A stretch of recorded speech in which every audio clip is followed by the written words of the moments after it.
By 1988, the old Mafia was no longer just fighting the government. It was fighting itself. In Washington, Tommaso Buscetta sat behind a screen and told the Senate what men like him were never supposed to say.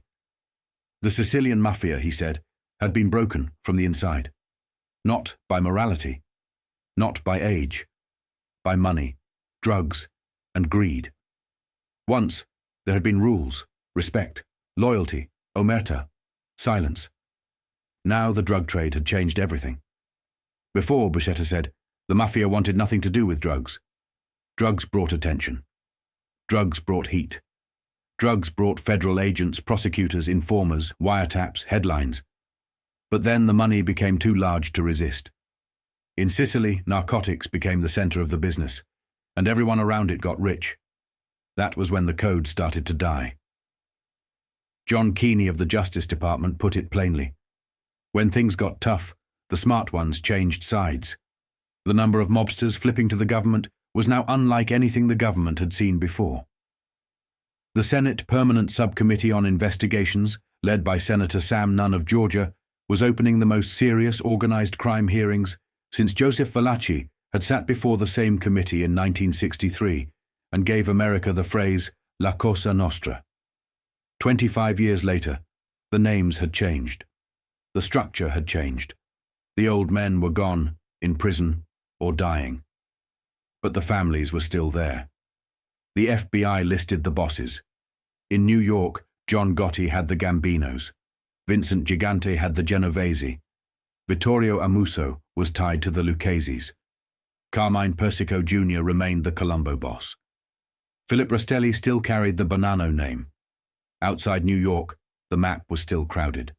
Joseph Todaro Sr. in Buffalo, Jack Tocco in Detroit, Joseph Ferriola in Chicago, Raymond Patriarca Jr. in New England, Matthew Trupiano Jr. in St. Louis, William Camisano Sr. in Kansas City, Simone de Cavalcante and Giovanni Riggi in central New Jersey, Russell Buffalino in Pittston, Nicodemo Scarfo in Philadelphia, Joseph Bonanno Sr. in Tucson, Michael Genovese in Pittsburgh, Joseph Lanza in San Francisco, John Milano in Los Angeles, Frank Balistrieri in Milwaukee, Carlos Marcello in New Orleans. The government had names, cities, ranks, and charts. But charts did not explain what was really happening. The commission, the old ruling board of the American Mafia, was finished. Not just because prosecutors had battered it in court, but because the men coming up no longer wanted to listen. Vincent the Fish Cafaro, once a top Genovese figure and longtime lieutenant of Anthony Fat Tony Salerno, said it in open testimony. There would never be another commission. The old-timers were gone. The new bosses were not peace-minded. They were not careful. They were not looking for balance. John Gotti, Cafaro said, had the attitude of a man who believed nobody could tell him what to do with his family. And Vincent Gigante was the same way. Cafaro knew the Genovese world from the inside. For 36 years, Salerno had been like a father to him. Then came the indictments, the pressure, and a falling out over a $65,000 debt, and Salerno's share of a slot machine operation. Salerno threatened to have him hit. That was when Cafaro began working with the FBI. He wore a hidden microphone. He recorded conversations for 5 months, and now he sat in front of the Senate, without a screen, a balding man with glasses and a lined face, telling the government how the mob controlled high-rise construction in New York through concrete and unions. At least half the high-rise construction in New York, he said, had a mob connection. Legitimate men didn't stand a chance. While Cafaro spoke in Washington, the street war under the surface was already moving. In April 1988, law enforcement sources said the FBI had warned John Gotti that Vincent Gigante had approved a contract on his life. The warning had come the previous year after agents learned of the alleged plan. The law required them to tell Gotti. Even mob bosses had to be warned when the Bureau learned of a murder plot. The trouble between Gotti and Gigante had been building for years. Since 1981, They had been competing over gambling territory in Queens.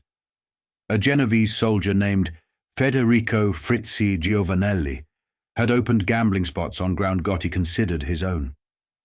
Giovanelli operated out of 2 Ridgewood social clubs, lived in Middle Village, and, according to federal sources, reported twice a week to Gigante at one of the Chin's Greenwich Village clubs. Giovanelli himself was under pressure. He was on trial in Queens for the 1986 shooting death of NYPD detective Anthony Venditti. This was not just a turf dispute. It was a collision between 2 styles of power. Gotti was the sharp-dressed strutter, the public boss, the man who wanted the street to see him.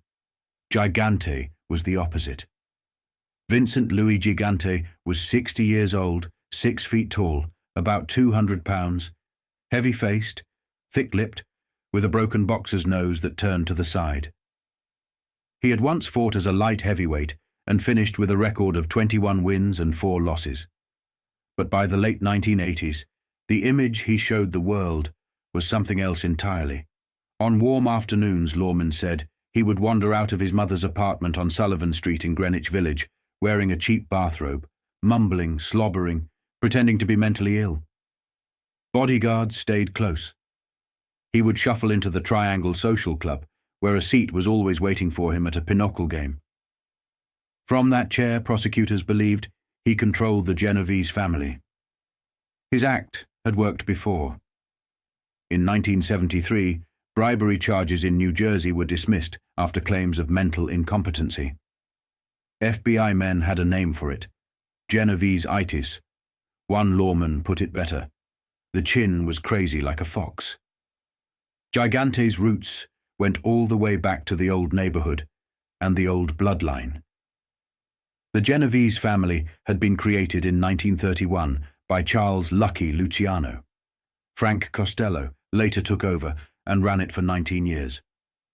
Then, on May 2, 1957, a bullet fired by Gigante creased Costello's skull and helped push him aside in favor of Vito Genovese. Gigante was charged with attempted murder, but Costello would not identify him. He walked. After Vito Genovese died in 1969, the family kept the name. Thomas Eboli followed, and Gigante's rise accelerated. Federal papers described him as a man who gained status through his reputation as an efficient hitman and through his close association with Frank Thierry. By the late 1980s, with Salerno sentenced to 100 years and other figures pushed aside, Gigante had reached the top. His underboss was Venero Benny Eggs Mangano. His consigliere was Louis Anthony Bobby Manna of Brick Township, New Jersey. Around him were trusted men like Dominick, Baldy Dom Canterino, and FedeRico Giovanelli. Even his private life came with layers. His wife, Olympia, lived in Old Tappan, New Jersey. His mistress, Olympia Mitzi Esposito, lived in an East 77th Street brownstone, and was described by FBI informants as both mistress and appointment secretary. There were always doors, buffers, messengers, and women named Olympia. And then there was Gotti. Gigante had sided with Paul Castellano before Gotti had Castellano removed from the board in December 1985. Gigante, like Castellano, opposed drug dealing by made men. Before Castellano's murder, a close friend of Gotti's had been caught on a federal wiretap saying Castellano and Gigante had made a pact. Any friend of ours caught with junk would be killed. That was the old rule. But Gotti had shattered the old order when he took Castellano off the street. The hit on Erwin Schiff, an ex-con and high roller with links to both Gambino and Genovese people, had only raised the pressure. Then came another problem. During the trial of Gambino underboss Joseph Joe Piney Armone, testimony revealed that Gambino mobsters had robbed the home of a Genovese soldier. After the trial, the informer who testified about that robbery, George Yudzevich, was killed in California. The message was plain enough. The families were not just watching each other. They were counting insults. At the same time, the Genovese name was surfacing in places far from the street corner. In Camden, New Jersey, a federal extortion and conspiracy trial opened against Morris Levy, the record company mogul who owned Roulette Records and the Strawberries chain of record stores. The case centered on the music business: records, tapes, distribution, promotion, and the hidden money behind it. Levy was accused of being part of an attempted mob shakedown of John Lamonti, a wholesale record distributor from Darby, Pennsylvania. The dispute involved 4 million wholesale records and tapes and a $1.25 million deal in which Roulette Records acted as intermediary. A second charge involved a $50,000 loan to Lamonti from reputed organized crime figures. Lamonti, himself a convicted record counterfeiter, had become a cooperating federal witness. Authorities believed the case opened a window into something much larger: mob influence over the sale, distribution, and promotion of popular music, along with control over a national bootleg record and tape network. The names crossed families: Gambino, Genovese, De Cavalcante. Court documents tied the New Jersey branch of the De Cavalcante family to Gaetano, Corky, Vastola. Federal papers also claimed that the Genovese family had shared in Levy's business interests for more than 20 years. An FBI affidavit linked Levy directly to Vincent Gigante and said Gigante, described there as underboss of the Genovese family, controlled Levy through threats of force and used him in financial transactions for the family. One of those transactions, according to the affidavit, was the extortion of John Lamonti. Levy denied it all. His lawyer, Martin London, called the charges thin and scandalous, saying the government was trying to strengthen a weak case by suggesting his client knew people with Italian surnames. But the case kept spreading. Howard Fisher, Roulette's comptroller, was charged with Levy. So was Dominick Baldy Dom Canterino, reputedly part of the Genovese family. In Los Angeles, Salvatore Pisello, a reputed Gambino member, had already been convicted of income tax evasion connected to $450,000 in unreported income from deals involving MCA records. Pisello had no background in the record industry, yet somehow positioned himself as a broker in multi-million-dollar entertainment deals. Lamonti had first agreed to the MCA deal after a meeting in Levy's Roulette office in New York in 1984. Present were Levy, Vastola, and Pisello, according to federal documents. When the records delivered were not what Lamonti said he ordered, he refused to pay. Federal agents had a hidden microphone inside the Roulette office and said Levy, Vastola, and others held a sit-down with Lamonti over the $1.25 million. Then, in May 1985, Lamonti met Vastola and another alleged mob figure at a motel in Hightstown, New Jersey. The meeting ended with Vastola punching Lamonti in the face and fracturing the bone around his eye socket. The mob had moved from concrete to music, from gambling rooms to record warehouses. The business changed. The method did not. Back in the Bronx, the Gigante name was causing trouble of a different kind. The district attorney's race had turned vicious. Paul Gentile, the acting Bronx DA, was fighting Philip Foglia, a former assistant district attorney who had worked in public corruption investigations. Both men had served under Mario Merola, the powerful Bronx district attorney who died suddenly in October 1987 from a brain hemorrhage and heart attack. When Merola died, Governor Mario Cuomo had to appoint a successor. After considering candidates, Cuomo chose Gentile, Merola's chief assistant. Foglia had also wanted the job. Gentile fired him in January 1988. At first he said Foglia had resigned. Later, he said he had removed him because Foglia would not promise not to run against him. Foglia said Gentile had offered him a raise and promotion if he stayed out of the race. By May, the feud had become personal. Foglia accused Gentile of destroying everything Merola had stood for, dismantling the public corruption unit and courting politicians under investigation. Former Assistant District Attorney Alfred Vigorito said Gentile was morally and intellectually unfit for the job and accused him of telling racist jokes at a retirement dinner in 1985. Other lawyers backed the allegation. Gentile denied it and called it slander. Then Gentile struck at Foglia's most visible supporter, the Reverend Louis Gigante. Father Gigante was a Catholic priest, former city councilman, and South Bronx power broker known for building and maintaining subsidized housing. He was also Vincent Gigante's brother. Gentile said he would not accept the support of Father Gigante or anyone in his family. He would not explain the remark, but reporters understood exactly where it pointed. Father Gigante fired back. He called it a cheap shot and said Gentile himself had sought his support earlier in the year. He said Gentile called him on January 19th and he refused to take the call. He also said Albany lobbyist Peter Piscitelli, acting at the request of Cuomo aide Tony Burgos, had asked him to support Gentile. So had others.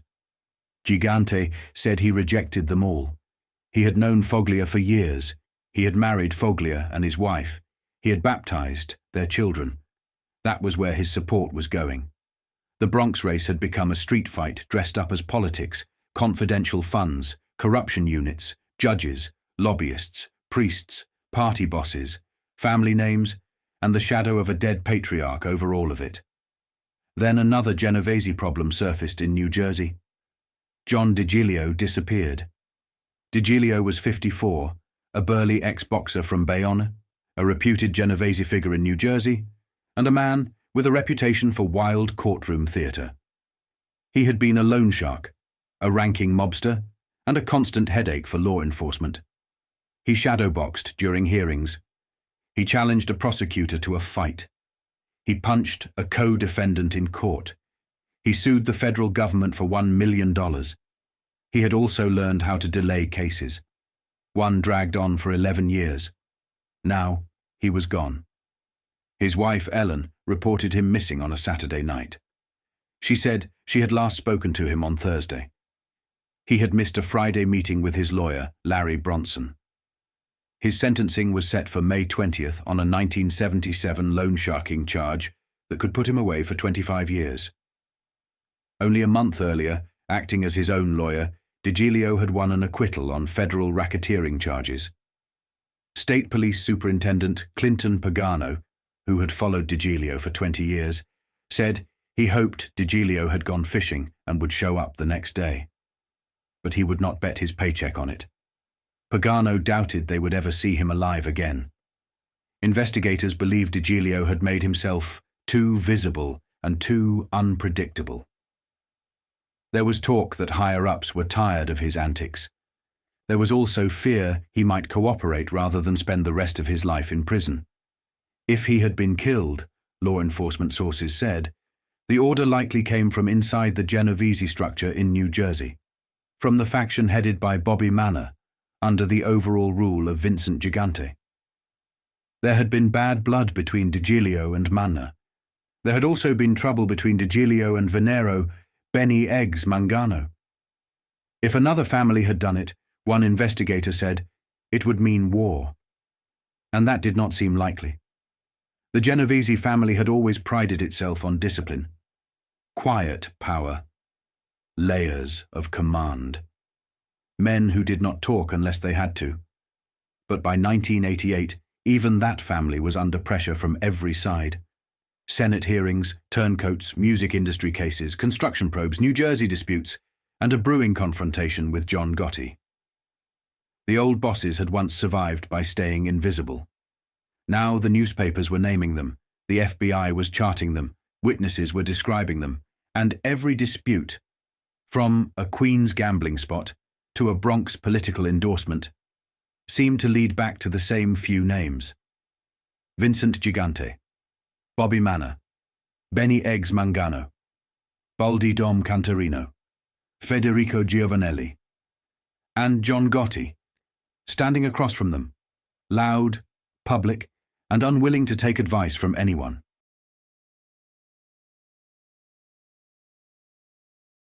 By mid-May 1988, The government thought it had found another window into the Genovese machine.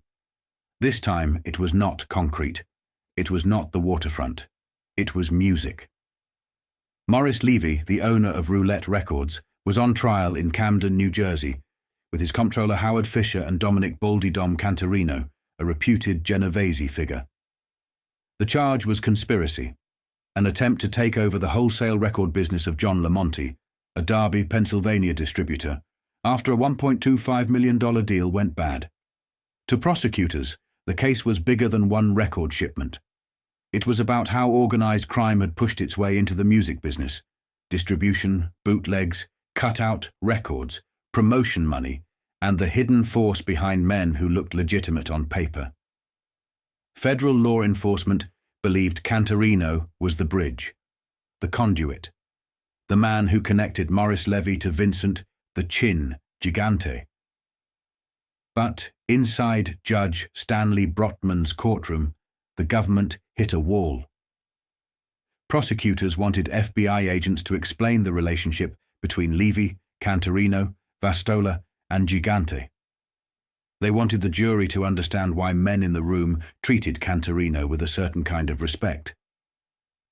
Assistant U.S. Attorney Donald Davidson said the tapes made Canterino's role look vague, fuzzy. Nobody on the recordings came out and said, "I speak for Vincent Gigante." Nobody had to. The men in the room knew what it meant when Canterino walked in, but the judge would not allow it. The defense argued it was prejudicial. It relied on informants, outside investigations, and allegations the jury could not properly test. Brotman agreed. The alleged connection to Gigante stayed out. So the jury heard the tapes, but not the full weight behind the voices. They heard Levy. They heard Vastola. They heard Canterino brought into Levy's office to settle the Lamonte problem. They heard the dispute over 4.7 million cutout records and tapes bought from MCA Records in Los Angeles. They heard how Lamonte refused to pay because, he said, the marketable records he ordered never arrived. They heard that Levy's Roulette Records and Consultants for World Records had acted as intermediaries. What they did not fully hear was that Consultants for World Records was tied to reputed Gambino member Salvatore Pisello and Genovese figures Rocco Musacchia and FedeRico Fritzie Giovanelli. The names kept crossing. Giovanelli was already known in Queens, already linked to Genovese gambling interests, already tied to the friction with Gotti. Now his name surfaced in the record business too. That was the thing about the Genovese family. It rarely looked like one straight line. It looked like separate businesses, separate crews, separate disputes. But when the smoke cleared, the same names were always near the money. Then John DiGilio came floating up in the Hackensack River. 3 weeks after he vanished, his body was found in Karlstadt, zipped inside a mortician's bag. He had been shot twice behind the ear. The corpse was badly decomposed, but fingerprints confirmed who he was. A Visa card had been placed between his legs, so whoever found him would know exactly whose body it was. That was not carelessness. That was a message. DiGilio had disappeared on May 7th. His wife had reported him missing after he failed to appear for a meeting with his lawyer. He was due to be sentenced on a state loan sharking charge and faced up to 25 years. At first, there had been speculation that maybe he had staged it. DiGilio was known for tricks. He had acted as his own lawyer. He had dragged cases out for years. He had sued federal officials. He had invited boxing celebrities into court. He liked reporters. He liked noise. He liked being seen. But the river ended that theory. State Police Superintendent Clinton Pagano said DiGilio's death was a plus for New Jersey. But he was not going to let mob violence pass without pressure. Authorities identified DiGilio as a Genovese soldier, a former boxer, a Bayonne waterfront figure who controlled loan sharking, labor rackets, gambling, and influence stretching into Bergen County. The reason for his death, investigators believed, was simple. He had become too visible, too loud, too disrespectful. Pagano said Digilio knew how to escape the law, but he could not find a way to escape his own associates. He had rankled law enforcement, embarrassed his bosses, and turned himself into a media character. In that world, that was dangerous. Law enforcement intelligence pointed upward. The hit, Pagano said, had been ordered by Vincent the Chin Gigante and Louis Anthony Bobby Manna. Manna was the Genovese authority in New Jersey, the consigliere, the man who supervised that territory and its rich criminal market. Digilio had made money, and money could excuse a lot. But not everything. One intercepted conversation had Digilio telling Manna, "Bayonne is mine." That kind of sentence had a short life. After Digilio was gone, investigators began looking at who would take his place. Richard Bocci Desiccio, a reputed Genovese hitman with a loan sharking business, was one name. Joseph Pepe La Scala, a low-profile Genovese soldier and proven earner, was another. Martin Casal and Louis Orecchio were also mentioned. Some believed no single man would inherit it all. The operation would be split. But whoever took a piece of it would still answer to Manna. That was the structure. Digilio had not started with the Genovese family. 20 years earlier, state police said, he had been doing loan sharking and strong-arm work for Joseph Bayonne Joe, Ziccarelli of the Bonanno family. Then, in 1969, he became unhappy with Ziccarelli and shifted to Pasquale Patti Mac Macchiarole and Alphonse Funzi Thierry of the Genovese family. When Ziccarelli went to prison in 1971, Digilio seized Bayonne. He removed Ziccarelli loyalists and replaced them with his own people.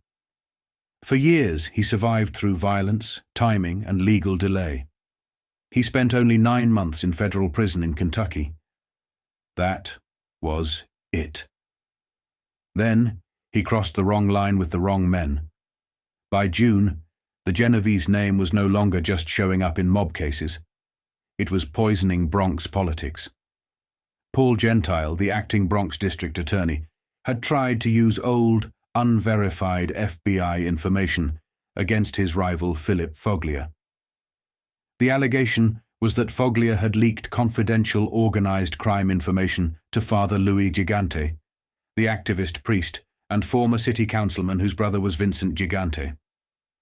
Gentile wrote to top law enforcement officials, including FBI Director William Sessions and U.S. Attorney Rudolph Giuliani, claiming the FBI had told him Foglia was passing information to Father Gigante. He went further. He raised the possibility of an organized crime takeover of the Bronx District Attorney's Office, financed by the Genovese family. It was an explosive charge. It also collapsed fast. James Fox, head of the FBI's New York office, answered with a confidential letter accusing Gentile of misrepresenting what he had been told. The source for the allegation was dead. The information had never been verified. It contained inaccuracies. It had been presented as a vague afterthought. Gentile, Fox said, had taken liberties. The FBI had not told him the source was highly dependable. It had not told him the information was verified. And Father Louis Gigante was not considered by the FBI to have wide influence and connections inside the Genovese family in the way Gentile suggested. Fox also noted something more damaging. During the meeting, Gentile had mused that it would be interesting if the information about Foglia and Father Gigante ended up in the hands of a good investigative reporter. Giuliani then went public.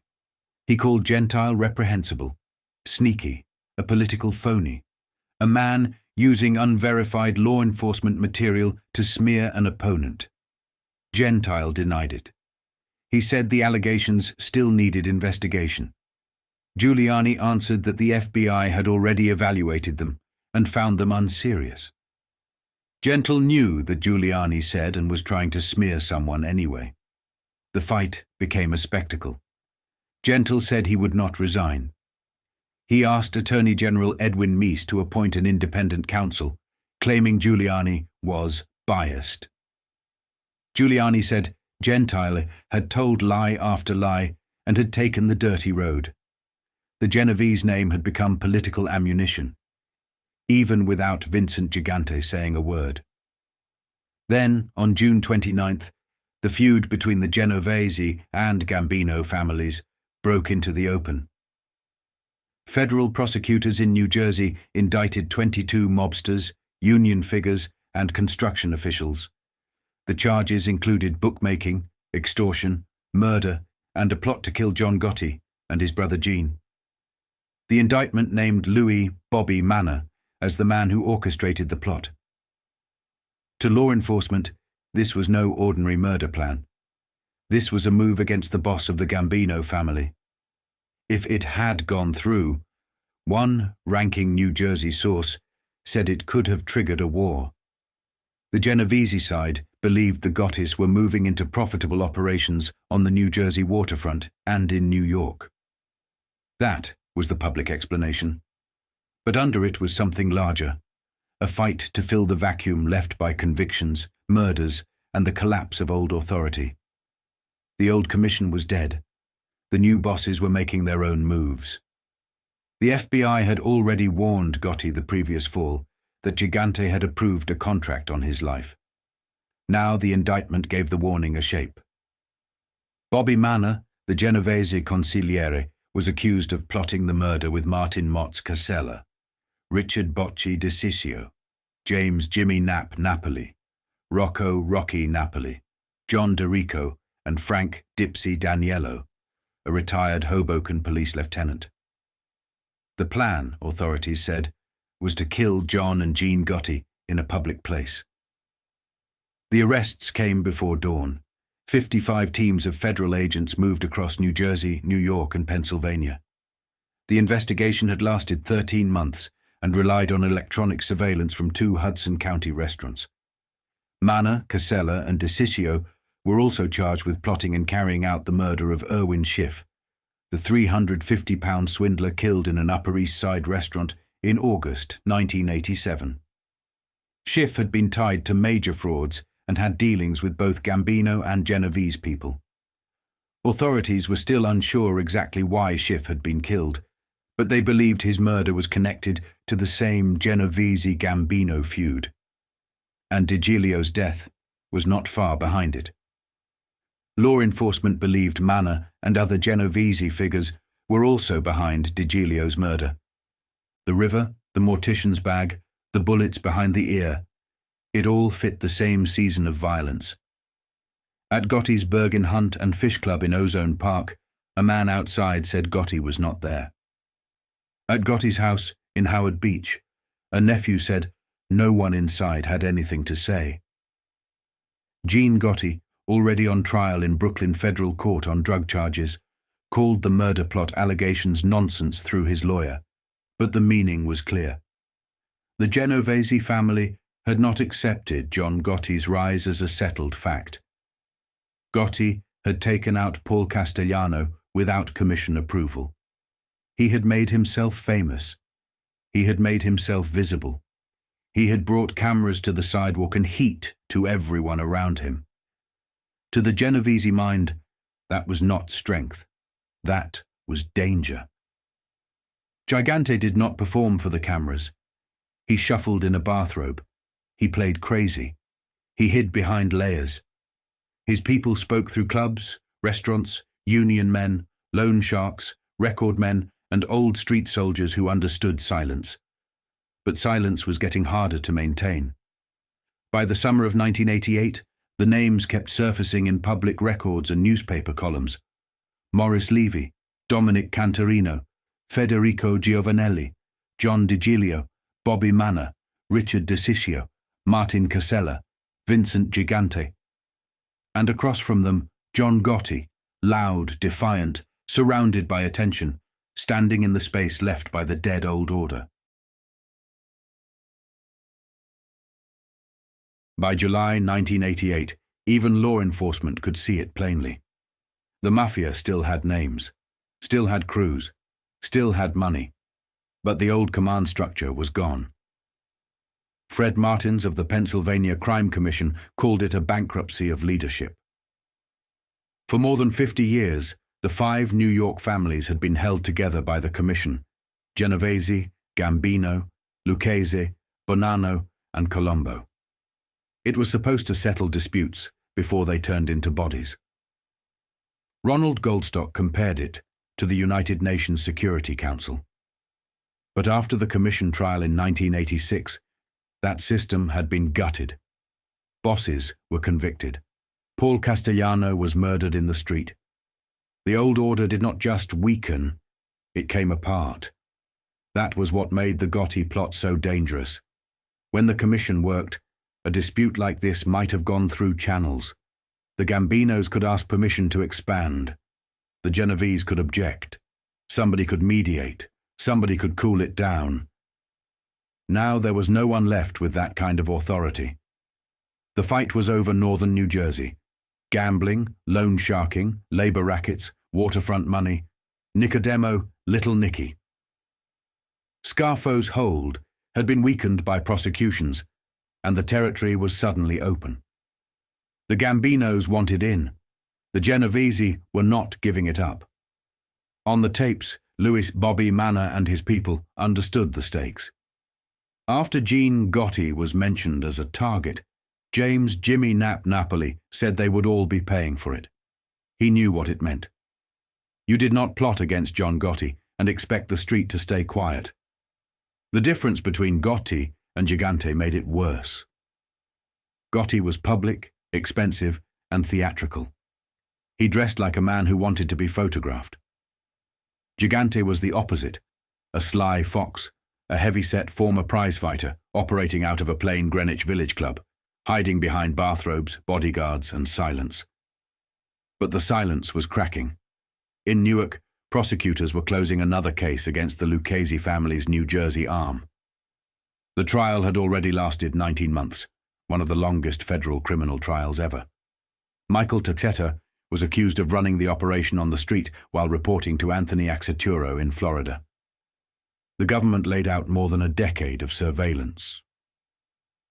Pool halls, luncheonettes, gambling slips, wiretaps, informants, drug deals, and meetings at places like Q Billiards and the Hole in the Wall. To prosecutors, it was the same enterprise over the years.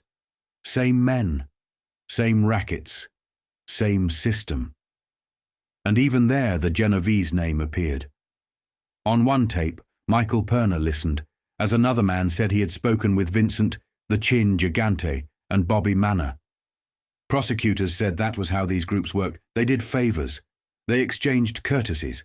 They understood each other's territory, everything connected. Then the defense in the Gotti plot case began attacking the tapes. Richard Bocci DeCiccio, a reputed Genovese enforcer from Bayonne, had been placed in prison isolation after his arrest with Bobby Manna. The government said DeCiccio was one of the men on recordings tied to the Gotti murder plot. His wife, Ellen, said the FBI had it wrong.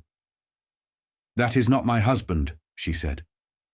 She said she lived with him and knew his voice anywhere. FBI agent Stephen Foster insisted he was certain. He said he had spoken with DeCiccio many times and could pick his voice out of a crowd. Other defense witnesses disagreed. The defense sent the tape to a voice expert. The fight over that voice mattered because the tapes were everything.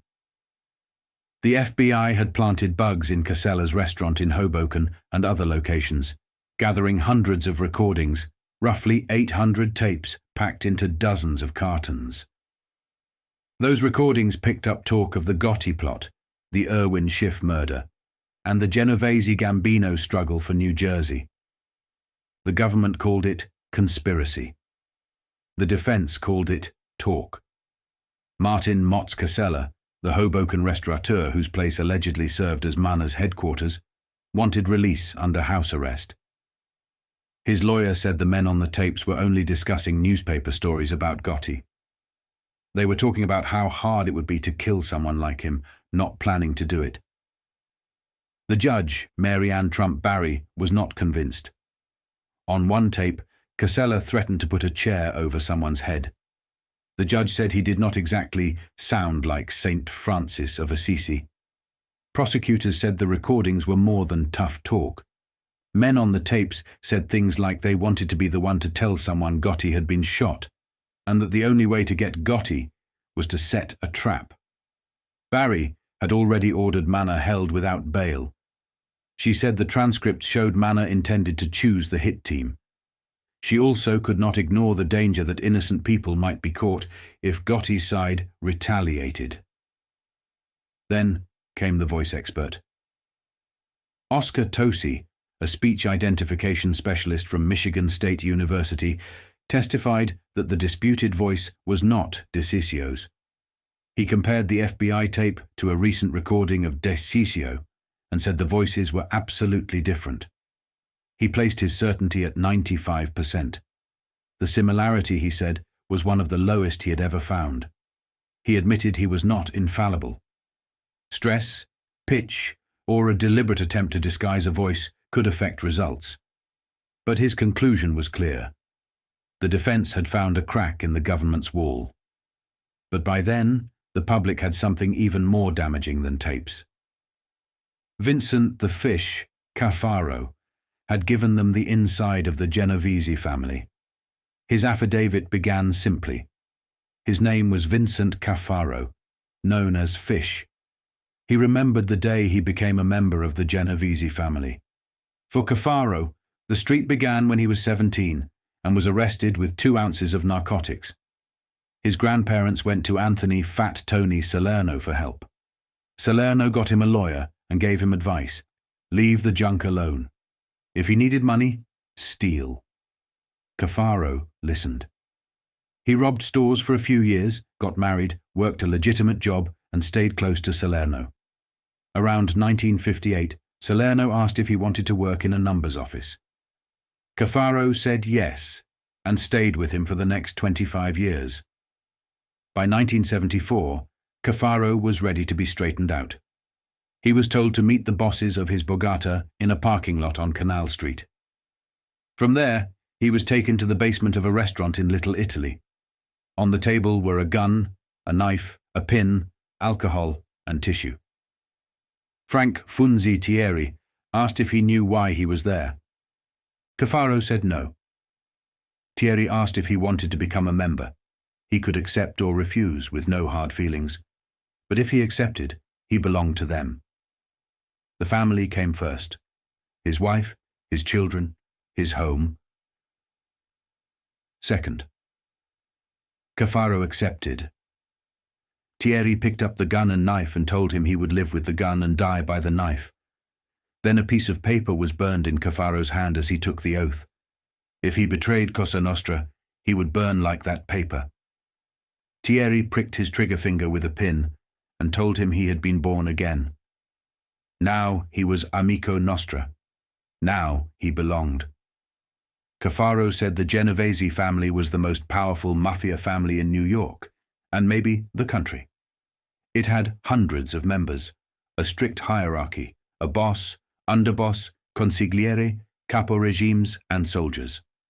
The family made money from gambling and numbers, but its real power came from the unions. With the unions, Cafaro said, they could shut down New York, or the country if they had to. He described a 2% club of contractors who paid the mob 2% of their contracts for favored treatment. He said the family controlled unions in construction, garments, and the docks. Sometimes they got money, sometimes jobs for friends and relatives. But most of all, they got power over every businessman who needed labor peace. The rules were strict. No fooling around with another member's wife, no junk, no government bonds. Never talk about the life to anyone outside it. A soldier checked in with his capo once a week. He could not make a score without approval. He could not even carry a gun without permission. And murder was not random. Cafaro said Cosa Nostra enforced its rules through murder, but even killing had protocol. Some offences required death, ratting, dealing in junk, refusing a hit, messing with another member's family, knowingly killing law enforcement. A soldier needed permission for a hit from the hierarchy, first the capo, then the consigliere and underboss, ultimately the boss. If the target belonged to another family, it became even more serious. The boss had to take the beef to the other boss. If the other family refused and the hit happened anyway, a war could follow. That made the Gotti plot explosive. A move against John Gotti was not a street argument. It was a challenge to a boss. Cafaro also revealed the Genovese family's deepest secret. Fat Tony Salerno had not truly been the boss when the outside world thought he was. In 1981, Salerno suffered a stroke. Behind closed doors, he was pulled down. Vincent Gigante quietly became boss. Bobby Manna became one of his top aides. To the outside world, Salerno still appeared to be in power, even sitting in commission meetings. But privately, he deferred to Gigante. Cafaro said he was at New York University Hospital when Salerno was recovering. Gigante, Sammy Santora, Bobby Manna, and others were there.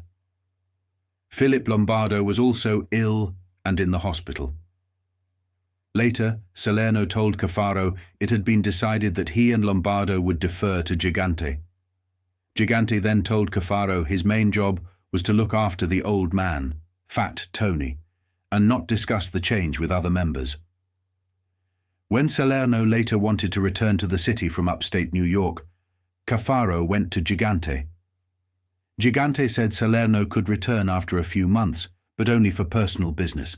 From that point on, Cafaro knew Gigante was the boss. To the outside world, Gigante was the crazy man in the bathrobe. Inside the family, he was something else entirely. A shrewd, experienced boss who had risen from soldier to capo to the top seat. His strange behavior, Cafaro said, insulated him from the authorities. Meanwhile, his control over the family remained strong, calculated, and intact.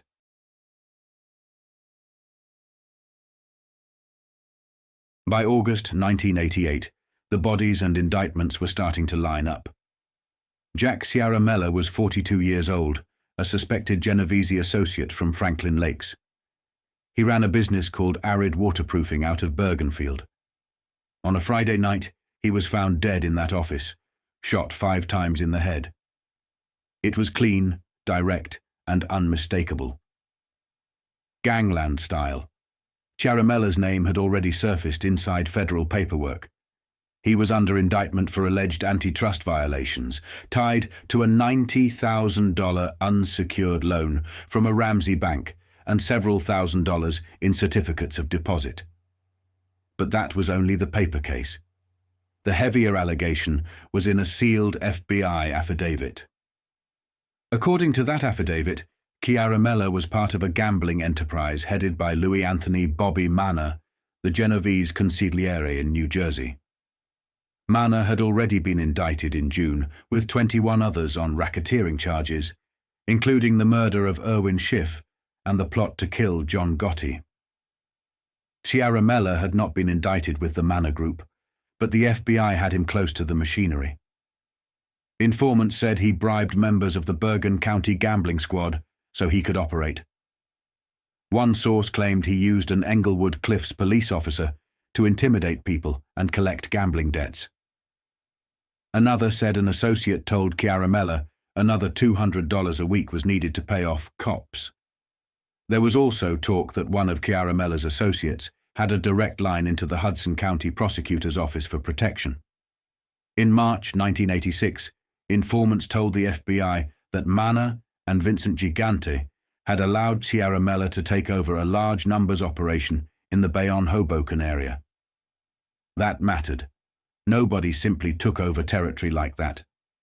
Territory was granted. Territory was protected. Territory belonged to somebody above you.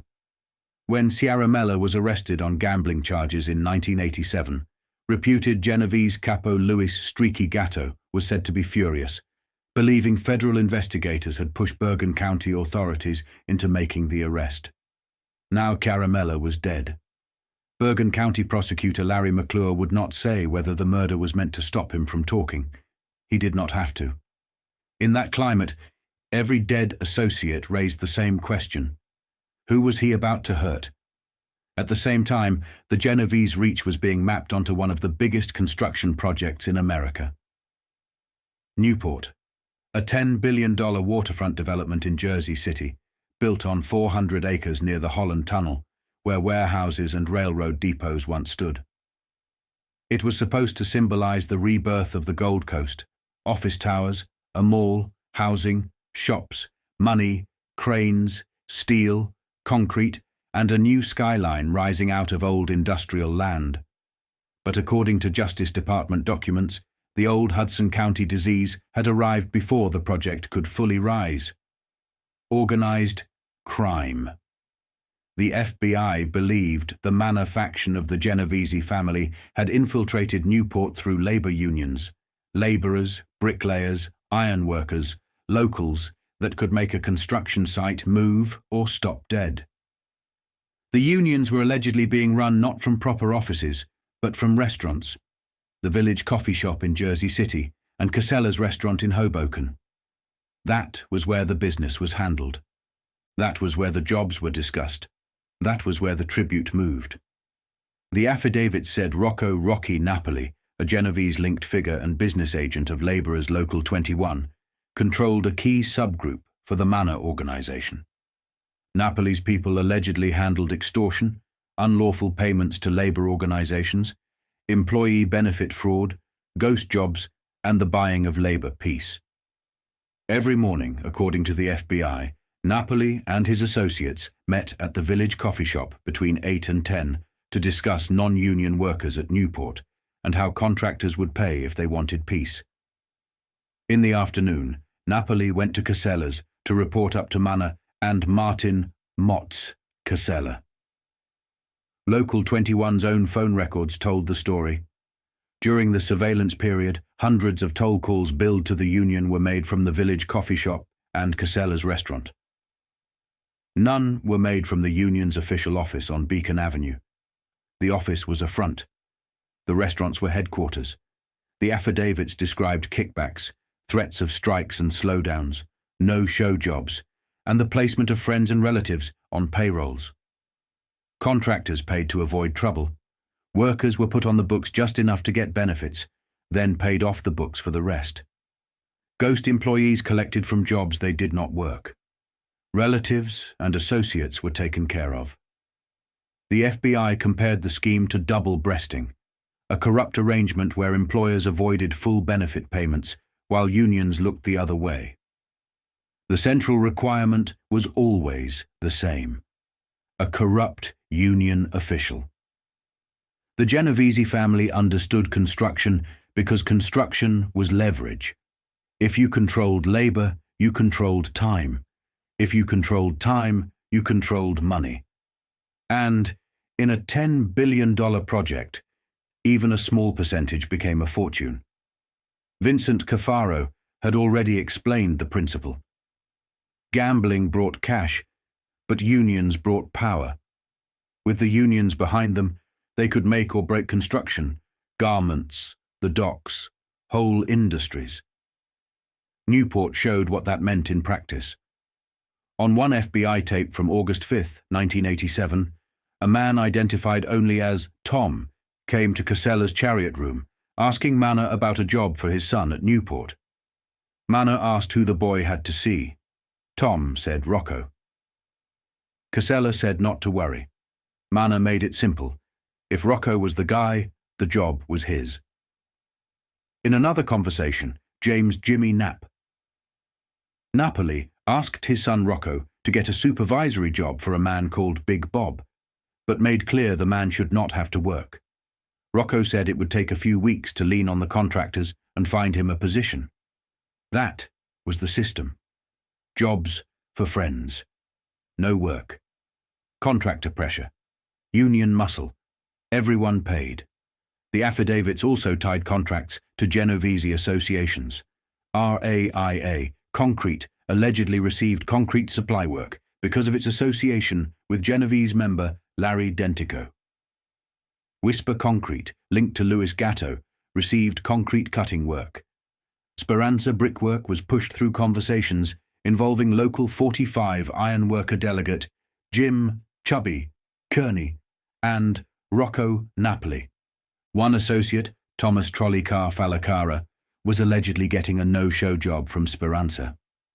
The developers denied wrongdoing.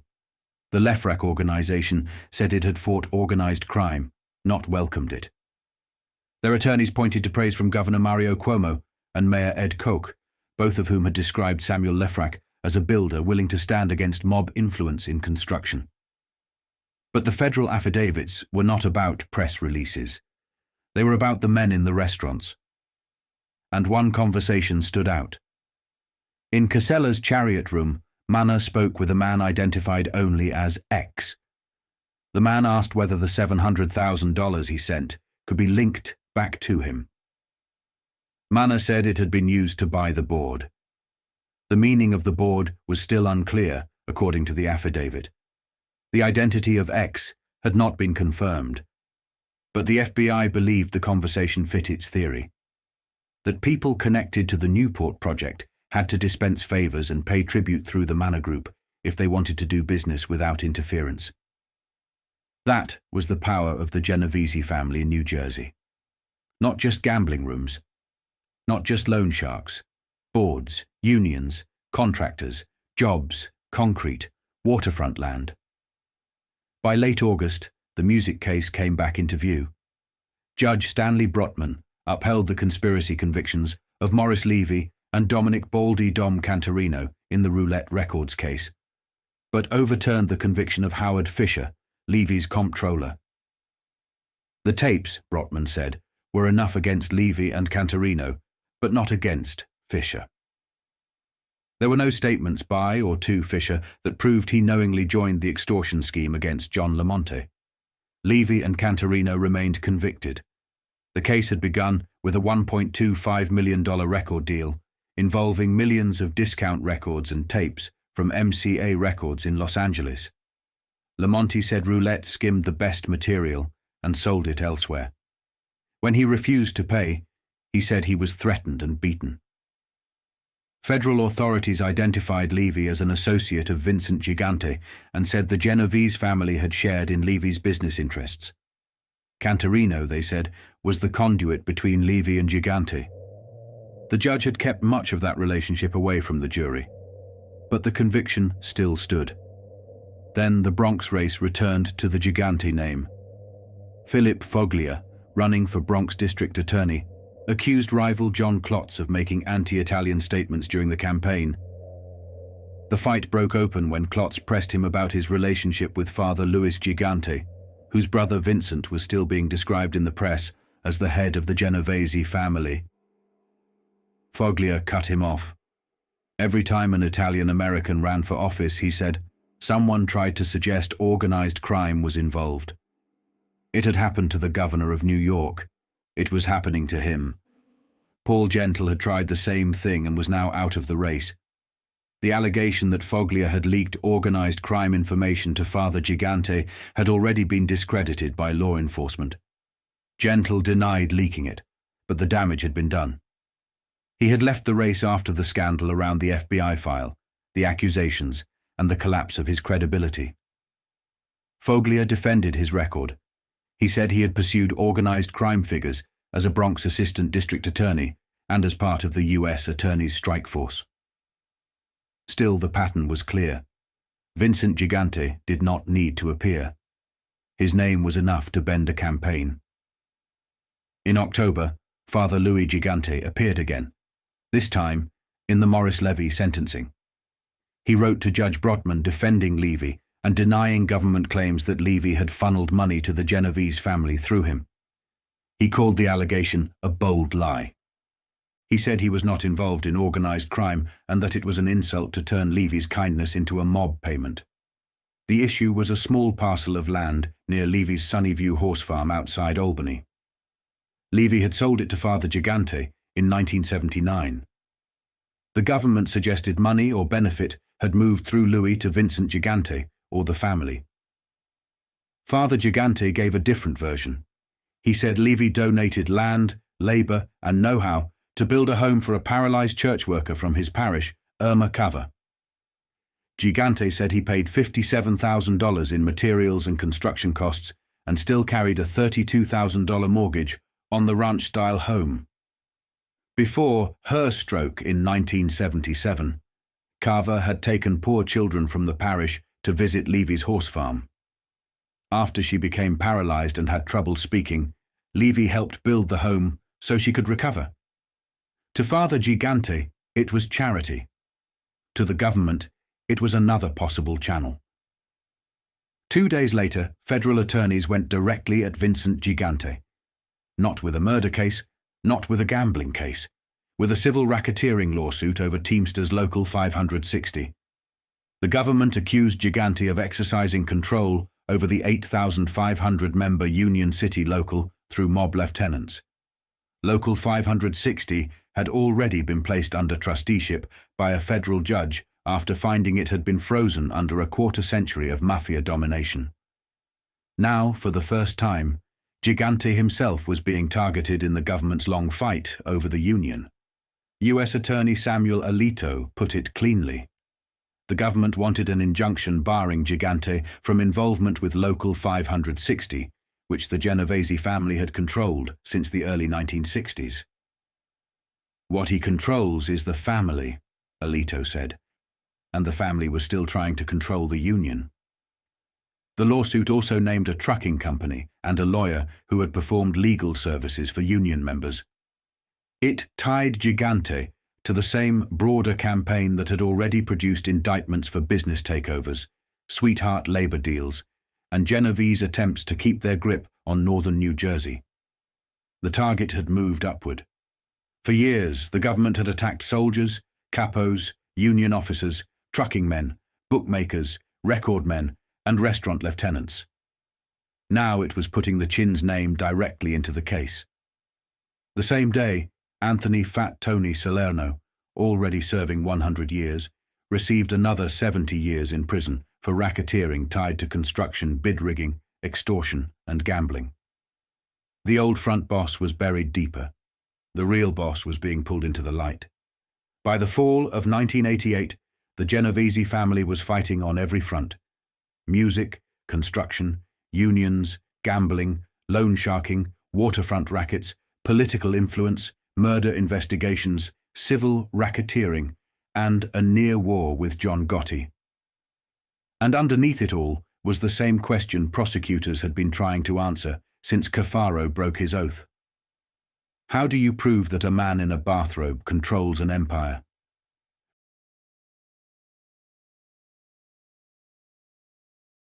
By October 1988, the government was no longer circling Vincent Gigante from the edges. It was naming him. Federal attorneys filed a civil racketeering suit in Newark, accusing the Chin of controlling Teamsters Local 560 through Genovese lieutenants. It was the first time Gigante himself had been targeted in connection with corruption inside the Union City Local. Local 560 had already been placed under a federal trustee after years of mob domination. To the government, the Union was not just corrupt. It had been captured, frozen for a quarter century under Genovese power, violence, intimidation, and sweetheart labor deals. Now prosecutors wanted a court order keeping Gigante away from it entirely. Not just directly, indirectly too. That was the new strategy. The Justice Department was using FedeRico not only to prosecute mobsters after the fact, but to cut them off from unions before they could return. In New York, federal prosecutors had already won court-approved agreements from 10 Mafia figures to avoid any future dealings with the Teamsters. The men admitted no guilt, but agreed to stay away from the union and from any business employing Teamster members. If they violated the deal, they could be prosecuted for contempt. That mattered because the government's broader Teamsters case still named top union leaders, alleged Mafia figures, and the union itself. Every mobster who signed one of those agreements made the government's case cleaner, cheaper, and easier to carry. One federal official put it plainly. It kept proven bad guys out of the union. The same idea was being applied in New Jersey. If the government could get an injunction against Gigante, and the Genovese family continued trying to control Local 560, the Chin could be pulled into contempt proceedings without prosecutors having to prove a fresh criminal case from scratch. It was not a street move, it was a legal trap. And the timing was no accident.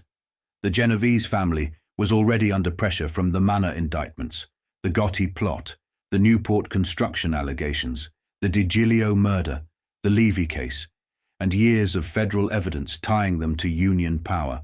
Local 560 was one of the last major symbols of that old power.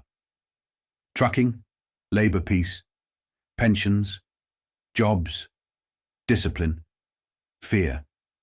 The government wanted to cut the artery. Then Morris Levy was sentenced. Levy, the Roulette Records boss and one of the most powerful men in the music business, received 10 years in prison for conspiracy. Dominick Baldy Dom Canterino, the reputed Genovese figure convicted with him, received 12. The case had begun with a $1.25 million record deal involving John Lamonte, a Derby, Pennsylvania wholesaler, MCA Records, millions of discount records and tapes, and a dispute over what was delivered. Lamonte said the best material had been stripped out. When he refused to pay, he said he was threatened and beaten. The government said the case showed how organized crime had penetrated the record industry. At sentence, prosecutors went further. For the first time, they publicly alleged that Levy had been a major heroin supplier for Roland Bartlett, a convicted Philadelphia drug dealer whose organization was known as the Family. Levy denied it completely. His attorney called it absolute nonsense. Judge Stanley Brotman refused to consider the allegation, saying there was too little proof to support it. But the claim added another shadow to the case. According to FBI testimony, Bartlett said he had a business relationship with Levy in the mid-1980s, and that Levy arranged heroin purchases for him, 3 or 4 kilograms a month, paid for with suitcases of cash delivered to Levy's New York office. Bartlett also had a record company, Domino Records, which operated out of the same offices as Roulette. The drug allegation was not part of the conviction, but the government did not need it to make its larger point. Levy, they said, had long-standing associations with mob figures, including Vincent Gigante. Federal investigators described the Genovese family as sharing in Levy's interests. Prosecutors called Gigante the hidden partner in the record deal and referred to the Genovese organization as Levy's favorite charity. Levy denied being controlled by Gigante. He denied funneling money to the family. But the pattern kept appearing in court papers. Roulette, Canterino, Gigante, Pisello, Vastola, MCA, Lamonte. Music, money, mob. The investigation still had questions no one had fully answered. How had Salvatore Pisello, a reputed Gambino soldier with no clear record industry background, become a deal-maker for MCA? How did he earn hundreds of thousands of dollars arranging transactions for one of the largest entertainment companies in America? How did a man first known to investigators through narcotics inquiries become a broker in the record business? MCA said Pisello was never an employee, and that once they learned of his background, the relationship ended. But prosecutors were not satisfied. The Lamonte deal had too many families around it. Pisello on the Gambino side, Canterino and FedeRico, Fritzie, Giovanelli on the Genovese side, Gaetano, Corky, Vastola from the De Cavalcante side, Levy in the middle. To prosecutors, it had been an organized crime concept from the beginning. Everybody was supposed to get a piece. By December, the Teamsters question had not gone away. Local 560 held elections after years of federal oversight. But on their first day in office, the new leaders met with Michael Sciarra, the ousted former president barred from running because of ties to the old regime. The new president, Daniel Sciarra, was Michael's brother. He even said he was considering making Michael an organizer and would rely on his judgment. That raised the obvious question. Had anything really changed? Local 560 had once been considered one of the most corrupt unions in America. A federal judge had found it dominated by elements of the Genovese family. Secret tapes allegedly had Matty the Horse, Ianiello, designating Michael Sciarra as the local's heir apparent. Anthony Fat Tony Salerno was buried under prison sentences. Ianiello was locked up. Gigante was now being sued to keep him away from the union. But power did not always need an office. Sometimes it came through a brother. Ray Carney, who had run against the Sciarra slate and lost, said Michael Sciarra would definitely be running the local. Federal officials hoped the election showed signs of dissent because Carney had drawn more than 1,400 votes, but the old ticket still won. Judge Harold Ackerman kept the court's hand over the union. The trustee stayed in a supervisory role. The new board had to report back in 3 months. Ackerman had already said he intended to use a judicial scalpel to remove the malignancy from the union. Whether the cure had worked remained to be seen. Then, 3 years after Paul Castellano was gunned down outside Sparks Steakhouse, law enforcement began to describe the murder as the turning point. Castellano had been 70 years old, grey-haired, almost grandfatherly in appearance. His killing in December 1985 did more than remove the Gambino boss. It signaled the rapid disintegration of the old Mafia order in New York. The Bonanno, Colombo and Lucchese families were in disarray. The Gambino and Genovese families remained the strongest, but even they were under heavy pressure. FBI officials said they were building cases that could cripple both John Gotti and Vincent Gigante. The old bosses were gone, or locked away. The new bosses were untested. Ronald Goldstock called Castellano's murder and the convictions of the old leadership watershed events. Younger, less trained men had taken over several families at once. That caused business problems, friction, and factional fighting. The rackets were still alive. The Gambino and Genovese families were still making millions from labor racketeering, narcotics, gambling, gasoline tax fraud, loan sharking, extortion, construction, garments, and the waterfront. But the discipline was breaking. More murders were tied to drug feuds, more members were cooperating, more soldiers were afraid to rise too high because promotion now meant becoming a larger target for prosecutors or rivals. The old value system, loyalty, silence, patience, hierarchy, was being replaced by fast money and survival. Gotti had gained respect inside his own family by resolving disputes after Castellano's murder and surviving a federal racketeering case. To many on the street, the acquittal made him look untouchable. Gigante remained the opposite kind of power, hidden, controlled, insulated, still moving through unions, crews, and old Genovese channels. But the FBI was now saying openly that it expected to get them both. By the end of 1988, the shape of the new war was clear. The government was no longer content to prosecute individual crimes. It wanted unions taken over, mobsters barred by injunction, bosses exposed through civil RICO, and entire lines of influence severed. The Mafia still had money. It still had fear. It still had men willing to kill. But the old protection was gone. The commission was broken. The bosses were divided. The press was naming names. The informers were explaining the rules, and prosecutors were learning how to attack not just the crime, but the structure that made the crime possible.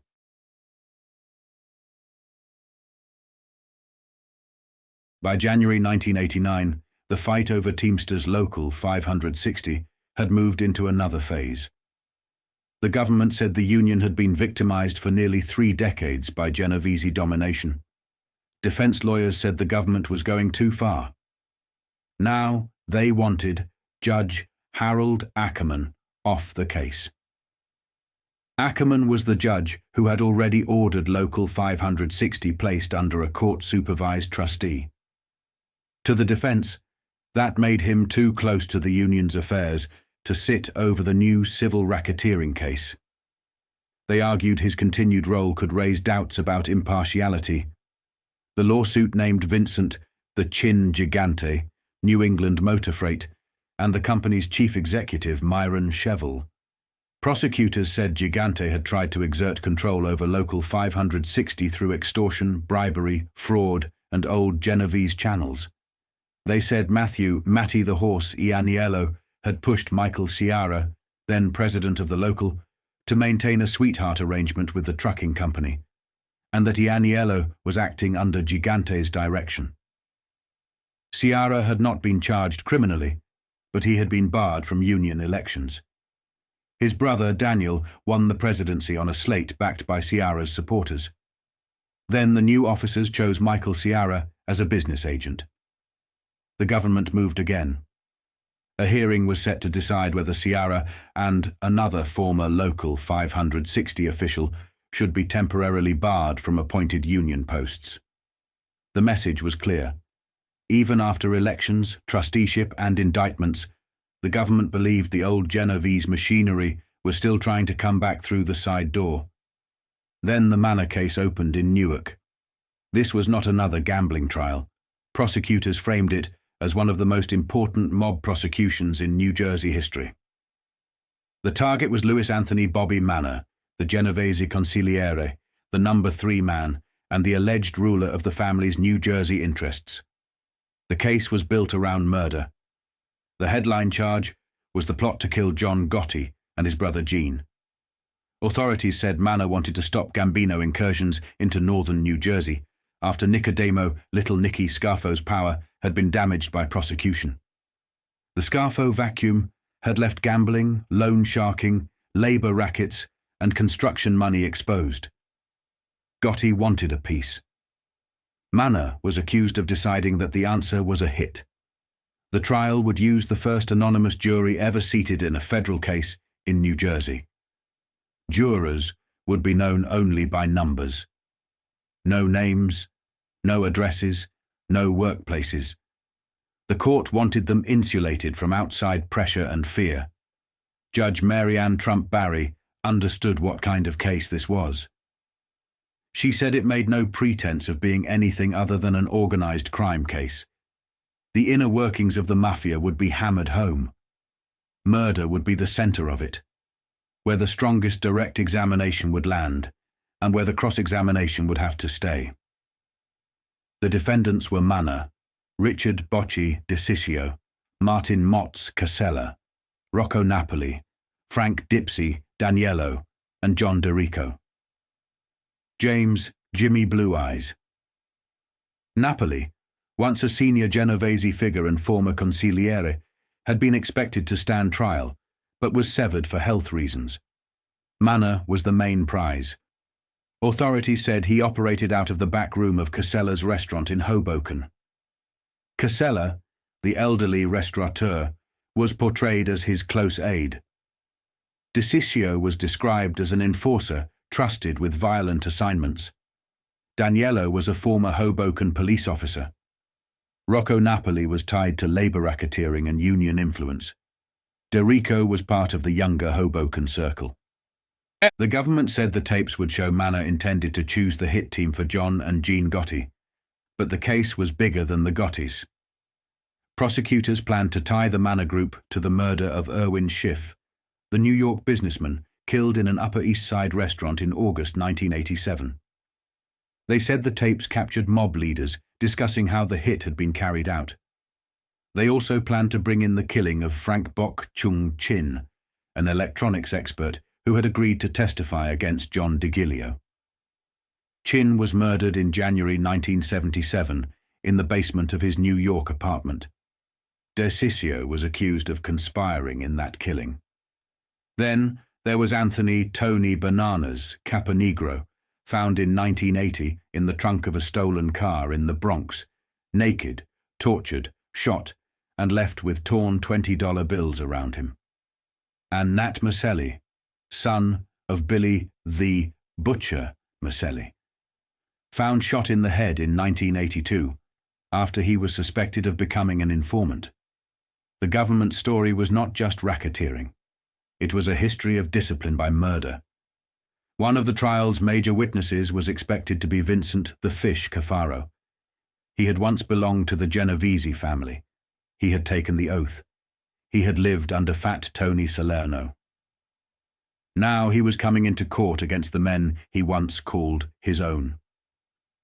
The government had more than 2,500 hours of recordings from bugs and wiretaps, filling 56 cartons. Some conversations had been captured inside the ladies' room at Casella's restaurant, used as a private inner room for mob meetings. To keep the trial manageable, prosecutors planned to cut the recordings down to about 20 hours, roughly 100 conversations. Michael Chertoff, who had helped supervise the Mafia commission case, would prosecute. The government wanted to show New Jersey who really ran the rackets. Then the threat moved back across the river. Law enforcement officials warned that a gang war could break out between the Gambino and Genovese families. 3 weeks before the trial, the FBI warned Vincent Gigante that John Gotti had allegedly plotted to kill him. 18 months earlier, the warning had gone the other way. The FBI had warned Gotti that Genovese men were plotting to kill him. Now agents were warning the Chin that Gotti might be coming back.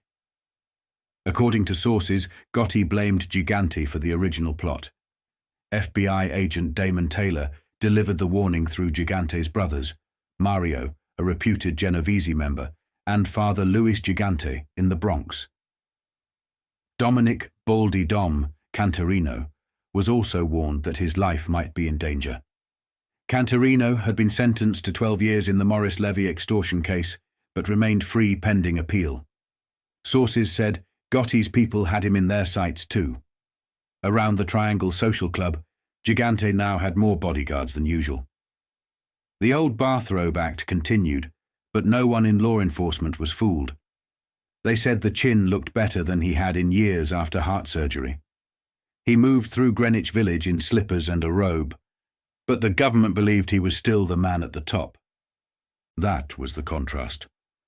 Gotti came back from a Fort Lauderdale vacation on bail, dressed like a boss who wanted the cameras. Gigante stayed in the village, surrounded by shadows, still pretending not to be what the government said he was. When jury selection began, the court handed prospective jurors a list of names that read like a map of the New York, New Jersey underworld. John Gotti, Gene Gotti, Vincent Gigante, Anthony Fat Tony Salerno, Venero Benny Eggs, Mangano, Matthew Matty the Horse, Ianiello, Nicodemo Scarfo, Giovanni Riggi, John Di Giglio, Anthony Castellano, Anthony Gallagher, George Weingartner, Edward Zampella. Others from the restaurants, the unions, the crews, the waterfront. The questionnaire asked whether they believed the Mafia existed, whether they had views about organized crime, whether they were prejudiced for or against Italian Americans, whether they could look at photographs of dead bodies and still remain fair. Some did not even know who Gotti was. That surprised people. To the papers, Gotti was the most visible mob boss in America. To many jurors, he was just another name on a list. Judge Barry told them they would not reveal their names, addresses, or workplaces, not even to her in open court. They would be numbers. Manna looked calm in a brown suit, slicked back hair, composed. DeCiccio looked pale, thinner, casual. Manna, DeCiccio, and Casella had been locked up without bail since the June indictment. All of them denied organized crime involvement. But the government was ready to tell a different story. That Manna was directly linked to Vincent Gigante, that the Hoboken restaurant was a command post, that the New Jersey Genovese faction had used labor rackets, extortion, gambling, loan sharking, and murder to hold territory, and that the plot against John Gotti was not idle talk. It was strategy. Kill the rival before he crossed the river.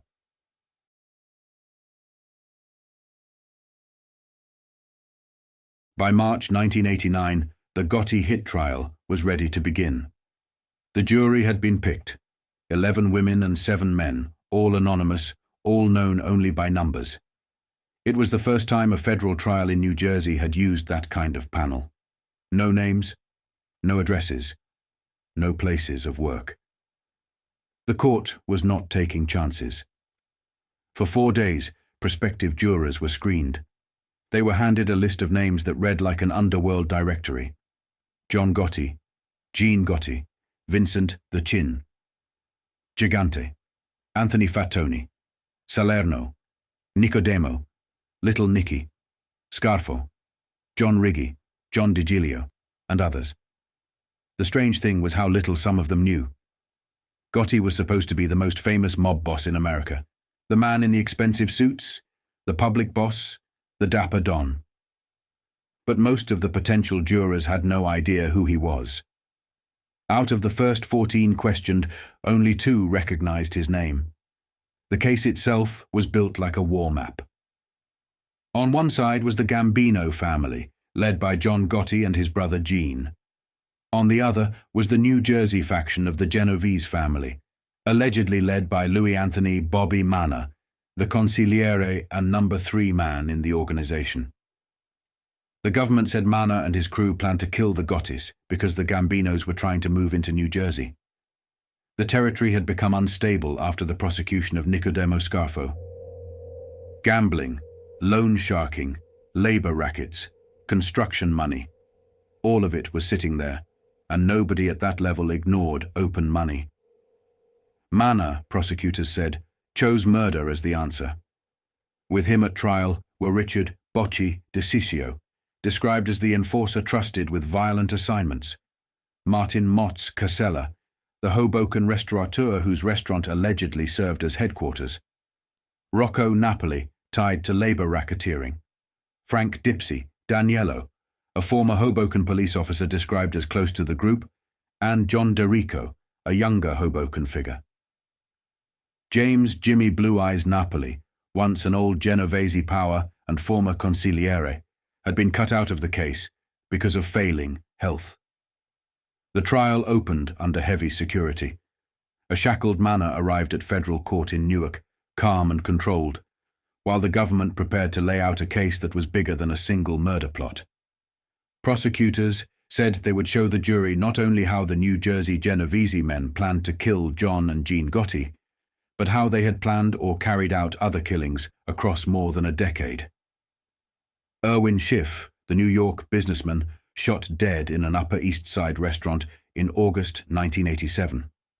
Frank Bok Chung Chin, an electronics expert who had agreed to testify against John DiGilio, murdered in the basement of his New York apartment in 1977.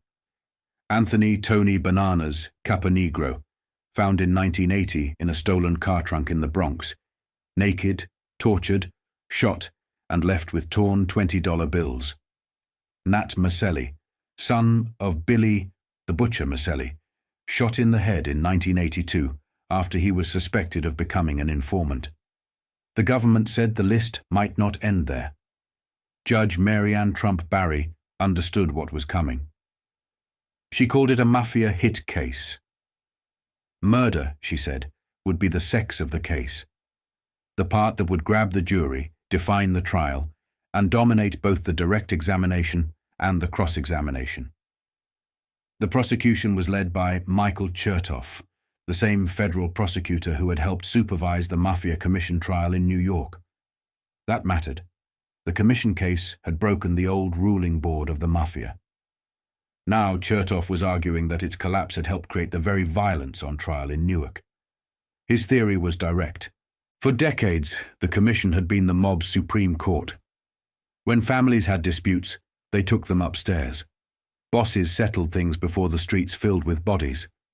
But after the 1985 indictments and arrests of commission leaders, that peacekeeping mechanism was gone. There had been something on top, Chertoff said, that kept the lid on. Now the lid was gone. That absence, prosecutors argued, helped turn a territorial dispute into a murder conspiracy. The Genovese and Gambino families were no longer working through old channels. They were moving toward war. FBI organized crime specialist James Kostler explained the structure. A national secret society of 26 families, the largest with more than 400 members.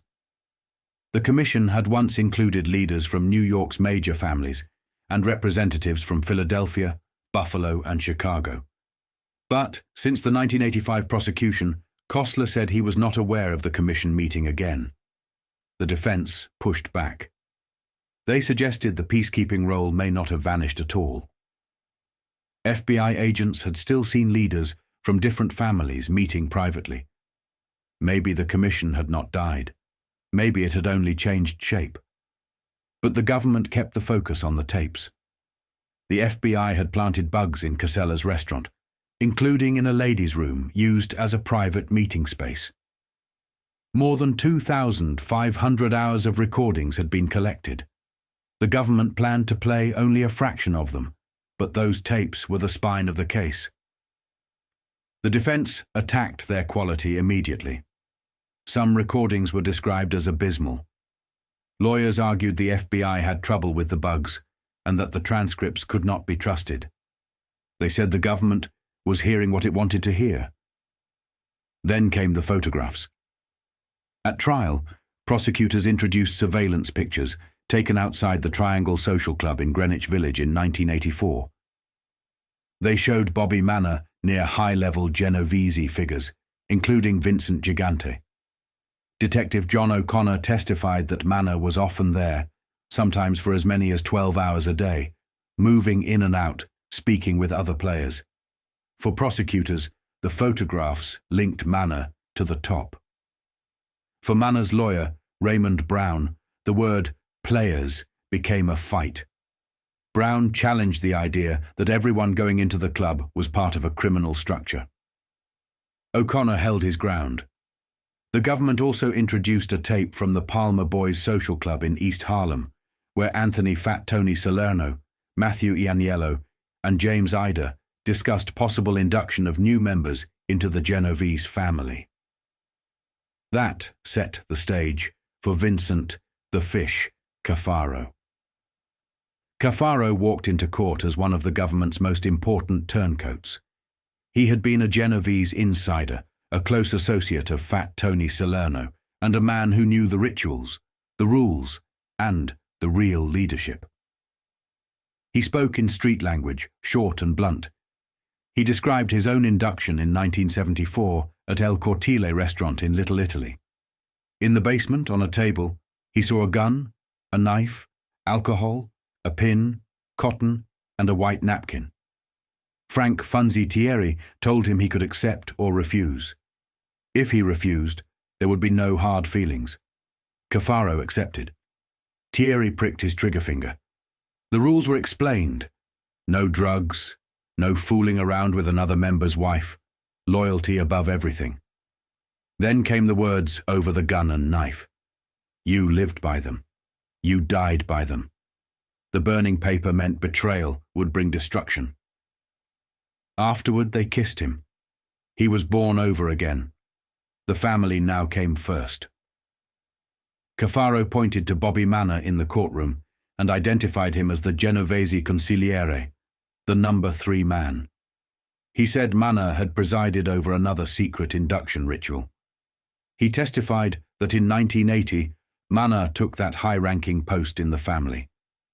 Then Cafaro gave the jury the secret behind the family's leadership. Fat Tony Salerno, long believed by the outside world to be the Genovese boss, had become a front. After Salerno suffered a stroke, he was quietly pushed aside. Vincent Gigante took over, using Salerno's public image to shield himself from law enforcement and rival families. Gigante was not the broken man wandering Greenwich Village. He was the boss. Cafaro also connected Manna to the Nat Maselli murder. He said that in August 1982, Genovese soldier Philly Buono approached him and Sammy Santora on an East Harlem street corner and said Maselli was a rat. Santora told Buono to see Gigante and the skinny guy, Manna. According to Cafaro, that meeting would decide whether Maselli should be hospitalized or killed. Maselli was found later that month in the Bronx, shot behind the ear. Before Cafaro left the stand, Chertoff asked him if he still worked for the Genovese family. No. Why not? Because Cafaro said he was a rat. He said it without emotion. Outside the courtroom, the pressure between Gotti and Gigante kept building. Law enforcement officials feared the two biggest families in America were drifting toward open war. The FBI had already warned Gotti that Genovese men plotted against him. Then agents warned Gigante's relatives that Gotti's side might be targeting the Chin in return. And then in March, police found a small bomb at the front door of the Ravenite Social Club in Little Italy, Gotti's headquarters. An anonymous caller said there was a gift there for John Gotti. The bomb squad removed it and defused it in the Bronx. Whether it was a real message, a stunt, or something else, it landed in the middle of a dangerous season. At the same time, the press began stripping apart Gigante's public act. He was approaching 61. He wandered Greenwich Village in pajamas, bathrobe, and slippers. He spent mornings at his mother's apartment, then crossed the street to the Triangle Social Club to play pinochle. He was never alone. His family said he was mentally disturbed. His brother, Father Louis Gigante, had petitioned for a guardian to handle his affairs. Law enforcement saw something else, crazy like a fox. They said Gigante's strange behavior had protected him while other bosses went to prison. He spoke to only a few trusted people. He sent aides to meetings. When he talked business, it was often during late-night walks in the village. On the phone, mobsters allegedly called him Aunt Julia. Inside the Triangle Social Club, a sign on the wall warned, "Don't talk." He knew what Bugs had done to Fat Tony. The contrast with Gotti could not have been sharper. Gotti wore $1,000 suits and lived publicly. Gigante wore a robe and hid in plain sight. Gotti fed the cameras. Gigante fed doubt. But both men were now in the same storm. The commission was broken. The families were unstable. The government had informers, tapes, photographs, and anonymous juries. The Genovese family still had discipline, but that discipline was now being described in open court by a man who had once sworn to burn before he betrayed it.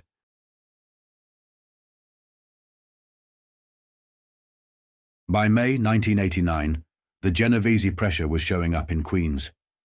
FedeRico Fritzie Giovanelli was on trial again in the killing of Detective Anthony Venditti. It was the third time the case had been brought. This time, prosecutors widened the frame. They told jurors Venditti's murder was not an isolated street shooting. It was part of a racketeering enterprise built around gambling in Ridgewood, Queens.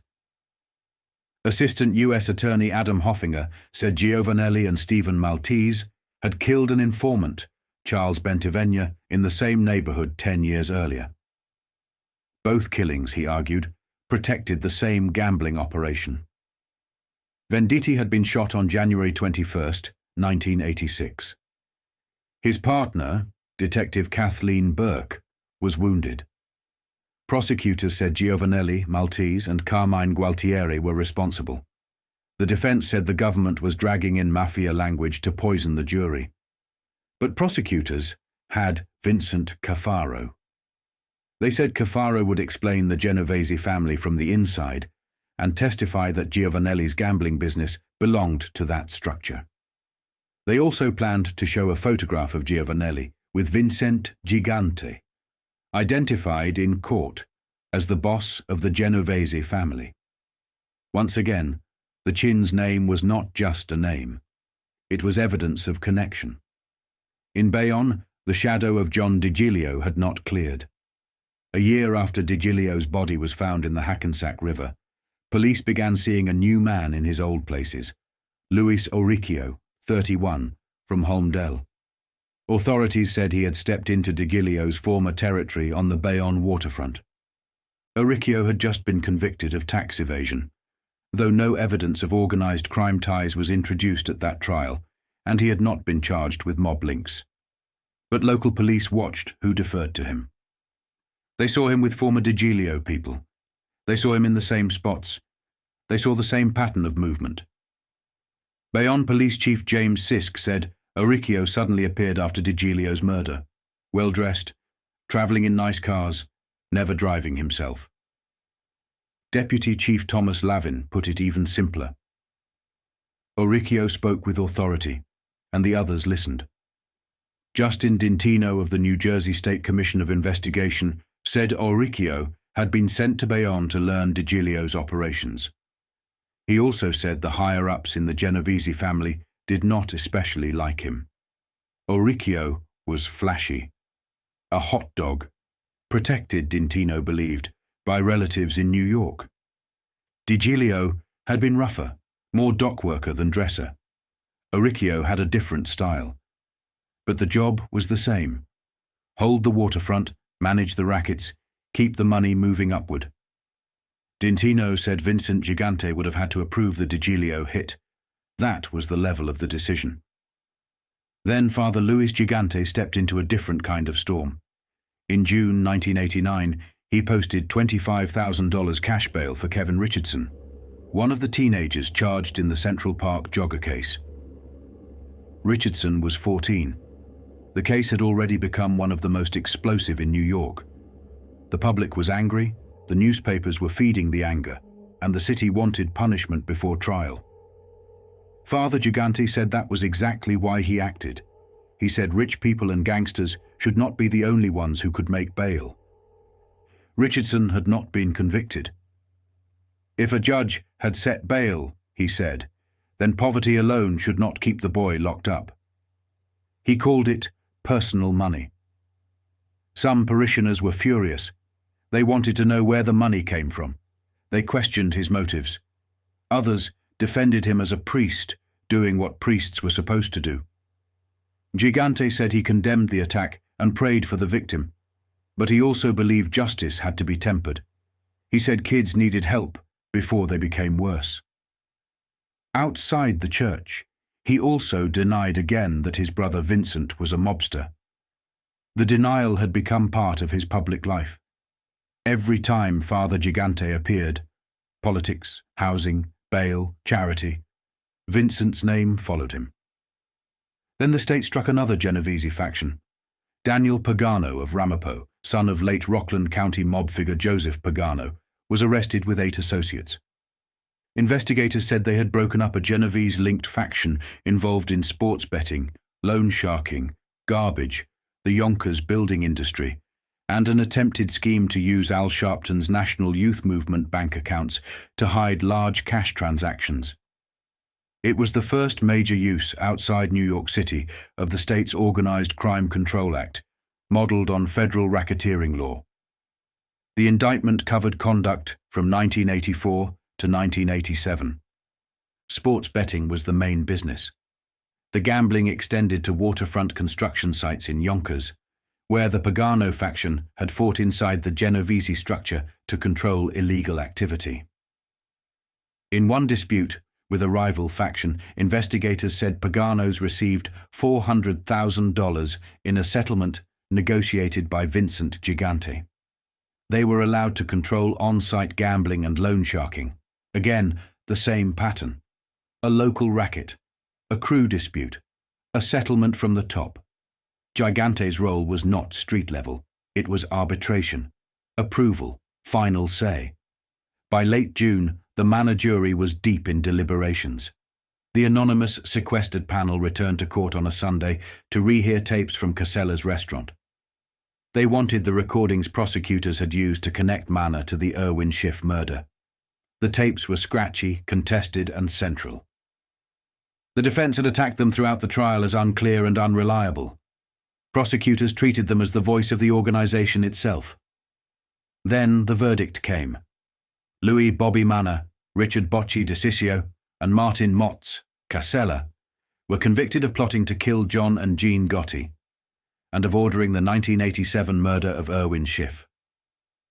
Manna was also convicted of racketeering, construction payoffs, and taking up to $60,000 a week in gambling receipts. He was acquitted on one loan sharking charge. Casella's Hoboken restaurant had been the listening post. The FBI bugs inside it had captured the conversations that became the backbone of the case. DeCiccio was convicted as a violent Genovese figure, believed by prosecutors to have been the lookout in Schiff's murder.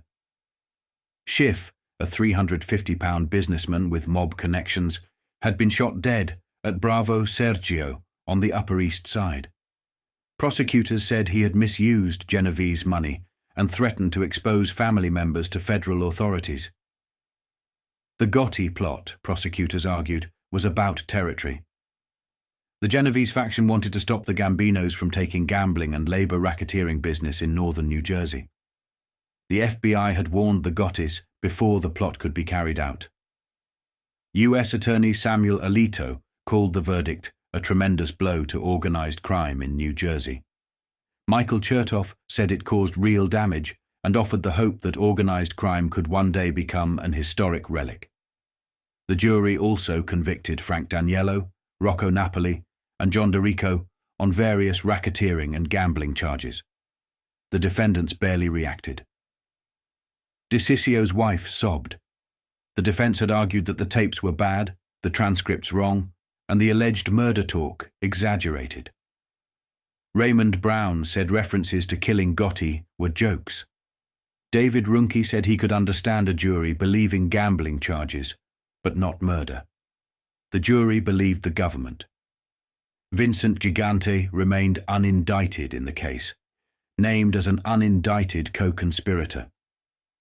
Prosecutors said he still controlled the Genovese family, but the convictions cut deep. Manna was not a street soldier. He was the consigliere. Casella was not just a restaurant owner. He was an old, trusted operator. DeCicco was not just muscle. He was part of the violent enforcement arm. The Genovese family still had a boss. But in New Jersey, it had lost men who knew how the machine worked.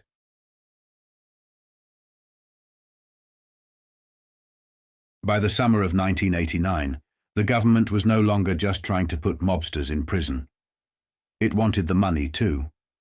Daniel Pagano and his faction had already been hit with criminal charges. Now the state wanted the profits allegedly earned through gambling, loan sharking, narcotics, garbage contracts, and construction site rackets. The Organized Crime Task Force filed civil suits in New City, trying to seize what prosecutors called illegal gains. But the money was hard to find. Organized crime figures rarely held assets in their own names: houses, cars, businesses. They disappeared onto paper through wives, relatives, friends, and fronts. One task force lawyer put it simply: they knew the money was coming in, but on paper, some of these men owned nothing. Pagano, 37, was accused of leading the faction once controlled by his father, Joseph Pagano of Muncie. The state wanted $2.1 million in cash and profits. It also wanted garbage hauling proceeds, real estate value, and specific payments tied to the Yonkers waterfront. The key number was $400,000. That was the payment Pagano allegedly received in 1986, after a dispute over who would control illegal activity at the Yonkers waterfront construction project. The dispute had been serious enough that Vincent, the Chin Gigante, allegedly had to settle it. Again, the Chin was not being described as a man taking bets or collecting debts.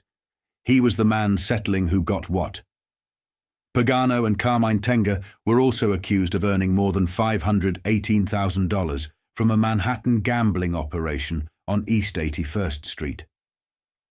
Lawrence Blumenfeld and Howard Spitz were targeted for more than $1 million tied to a Bronx gambling operation on Sylvan Avenue. Charles Hemstreet, connected to H&H Sanitation, was accused of collecting loan sharking money and benefiting from garbage contracts allegedly arranged through Pagano influence. The garbage business had its own story.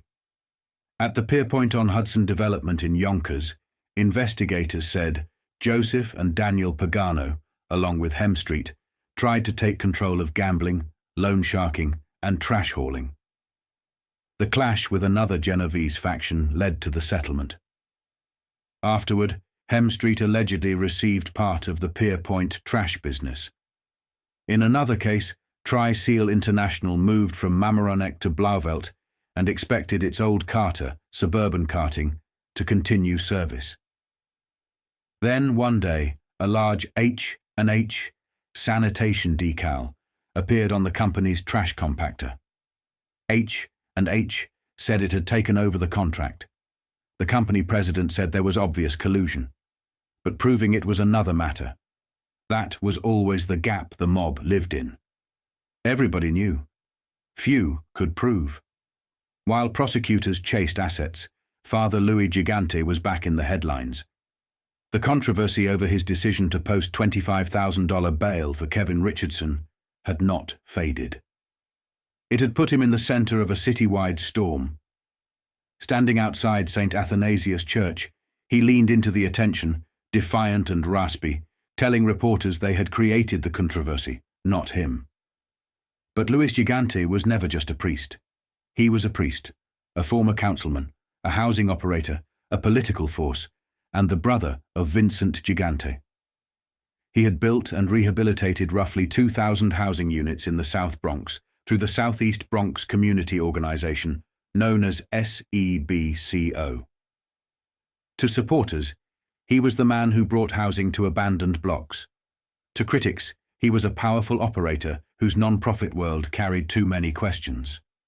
SEBCO had received tens of millions in grants and subsidies. Gigante earned substantial income from the organization and controlled for-profit subsidiaries connected to it. He owned real estate and an upstate home.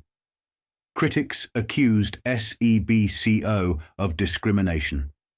Investigators looked at contractors, unions, and alleged mob-linked companies connected to the housing work. The name Morris Levy surfaced there too.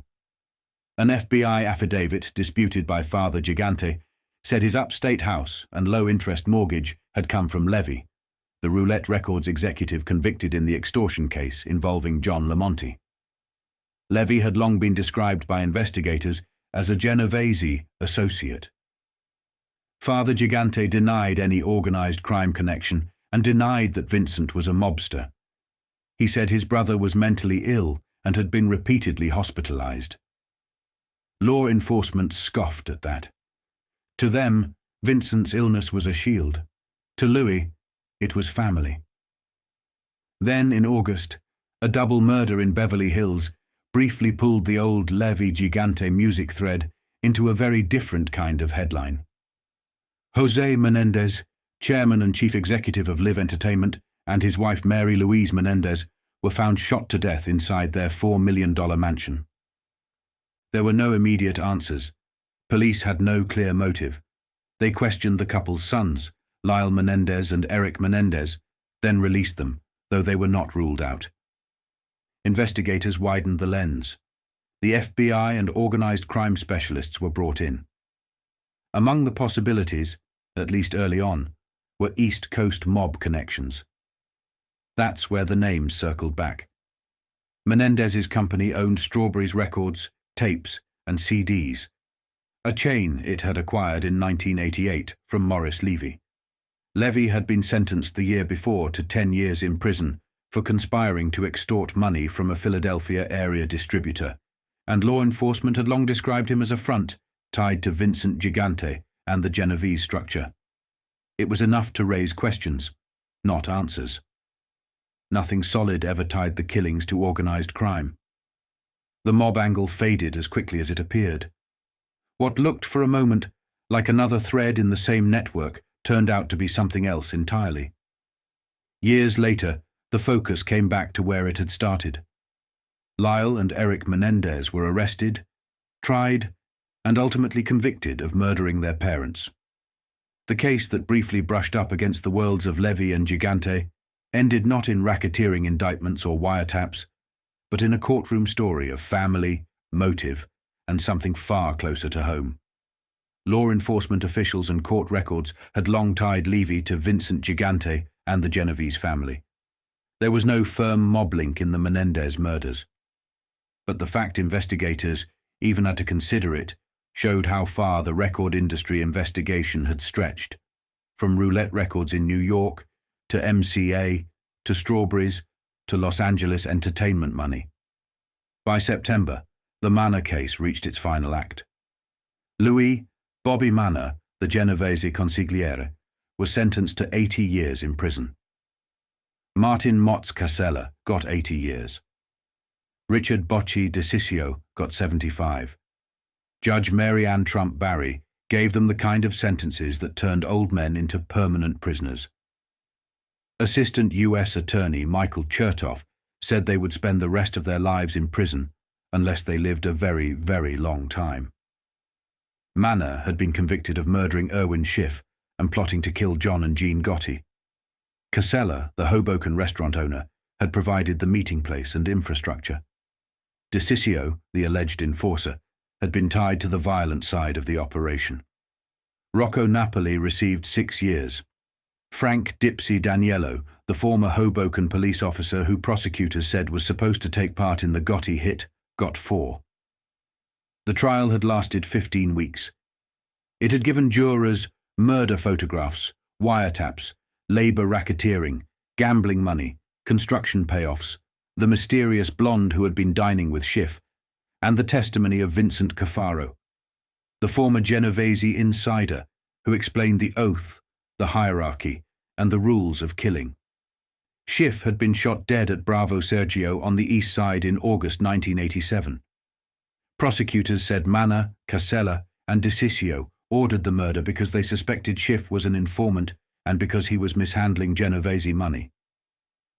The Gotti plot was different. That was about power.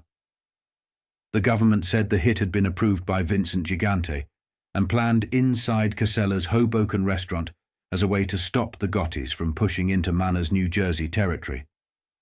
It never happened because the FBI picked it up on wiretaps and warned Gotti. By then the pattern of the year was clear.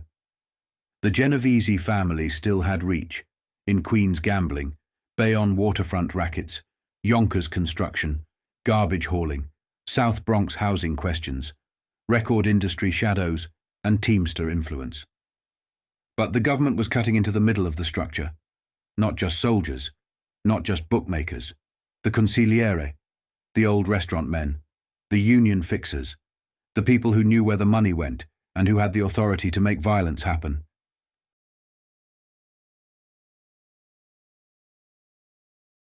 By late 1989, the Gigante name was no longer confined to courtrooms, clubhouses, unions, and racketeering indictments. It had moved into politics. In October, reports surfaced that Senator Alphonse D'Amato had contacted Rudolph Giuliani years earlier, when Giuliani was U.S. Attorney in Manhattan, on behalf of 2 major underworld figures. One was Mario Gigante, brother of Vincent the Chin Gigante, and listed by the FBI as a Genovese soldier. The other was Paul Castellano, the Gambino boss who would be murdered outside Sparks Steakhouse less than a year later. D'Amato had allegedly called Giuliani in 1984 about a possible sentence reduction for Mario Gigante, who had been convicted of loan sharking. The request had come through Father Louis Gigante, who said his brother had been treated unfairly. Giuliani said D'Amato did nothing illegal, but he also said he warned him not to make those kinds of calls.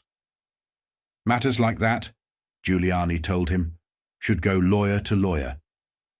A senator and a U.S. attorney should not be talking directly about criminal defendants. It was not good for either of them. Then came the Castellano call. D'Amato said he had been approached by a lawyer with information that could embarrass the U.S. Attorney's office. Giuliani believed the senator was referring to the Castellano case, racketeering, murder, and one of the most important mafia prosecutions in New York. The calls did not change how prosecutors handled the cases. Giuliani's office opposed Mario Gigante's sentence reduction. A judge cut the sentence anyway. But politically, the damage was in the appearance. A senator had called the chief federal prosecutor about mob figures. That was enough. An editorial put it more sharply. Any senator who intervenes with a U.S. attorney on behalf of a criminal defendant has explaining to do. When the defendant is a high-level mob figure, the explanation belongs before the Senate Ethics Committee. The Mario Gigante case carried another shadow, Both Mario Gigante and Paul Castellano had been represented by Roy Cohn. A top Mafia informer later claimed Vincent Gigante paid Cohn $175,000 to get Mario's sentence reduced. The money was allegedly paid in installments to Cohn and his law partner, Thomas Bolan, who served on D'Amato's Judicial Screening Committee. Bolan denied receiving money. Giuliani said his office investigated and found no wrongdoing. But the story showed how the old system worked at the edges. Lawyers, politicians, judges, prosecutors, brothers, favours, calls, denials.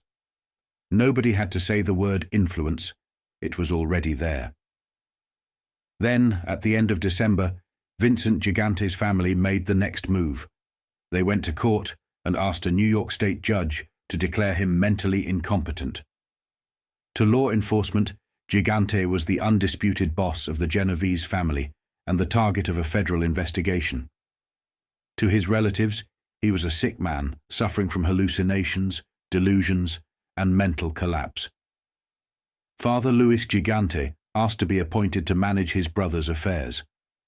A psychiatrist retained by the family said Vincent had suffered from paranoid schizophrenia since 1969 and had been treated about 20 times at St. Vincent's Hospital in Harrison, New York.